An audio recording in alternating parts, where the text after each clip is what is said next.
विजेच्या तारांमध्ये अडकलेला पतंग काढताना आठवीतल्या निशांतला विजेचा मोठा धक्का बसला। या दुर्घटनेत त्यानं आपले दोन्ही हात गमावले आहेत। मात्र निशांत खचला नाही। त्याची शिकण्याची इच्छा कायम आहे। कृत्रिम हात बसवून निशांतचं पुढील शिक्षण पूर्ण करण्यासाठी त्याचे कुटुंबीय प्रयत्नांची पराकाष्ठा करतायत। हा आहे निशांत गायकवाड। अंबरनाथच्या भाऊसाहेब परांजपे विद्यालयात तो इयत्ता 8वीत शिकतो। सर्वसामान्य सुखवस्तू कुटुंबातील मुलांसारखं त्याचं आयुष्य जात होतं। पतंग उडवण्याची आवड अशी जीवघेणी ठरेल असं त्याला स्वप्नातही वाटलं नव्हतं। 19 ऑगस्ट 2013 हा दिवस त्याच्या आयुष्यातला काळा दिवस ठरला। आपल्या घराच्या गच्चीवरून उडणारा पतंग बांबूच्या साहाय्याने तो पकडत होता। ओल्या बांबूचा स्पर्श घरावरून जाणाऱ्या विजेच्या तारांना झाला आणि निशांतला विजेचा जोरदार धक्का बसला। या दुर्घटनेत निशांतचे दोन्ही हात जळाले। त्यानंतर निशांतला मुंबईच्या KEM रुग्णालयात भरती करण्यात आलं।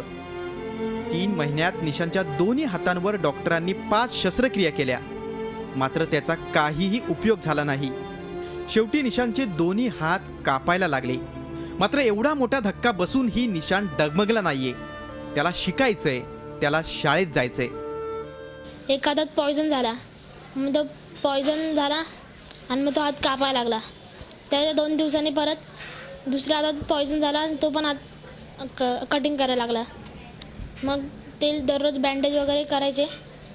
आता मला शिकायचं पुढं। मात्र या घटनेनं गायकवाड कुटुंबावर दुःखाचं आभाळ कोसळलंय।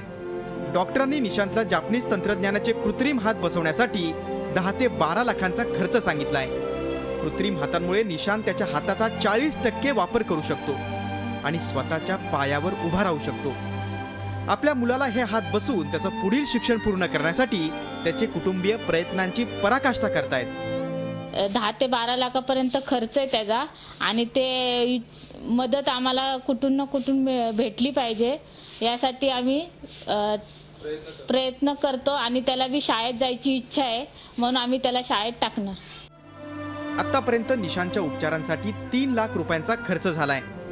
आता आणखी 10 ते 12 लाख रुपये कसे जमवायचे हा मोठा प्रश्न गायकवाड कुटुंबियांना पडलाय।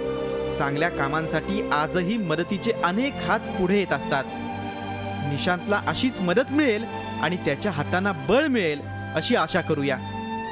चंद्रशेखर भुयार, झी मीडिया, अंबरनाथ। झी 24 तास रहा एक पाऊल पुढे।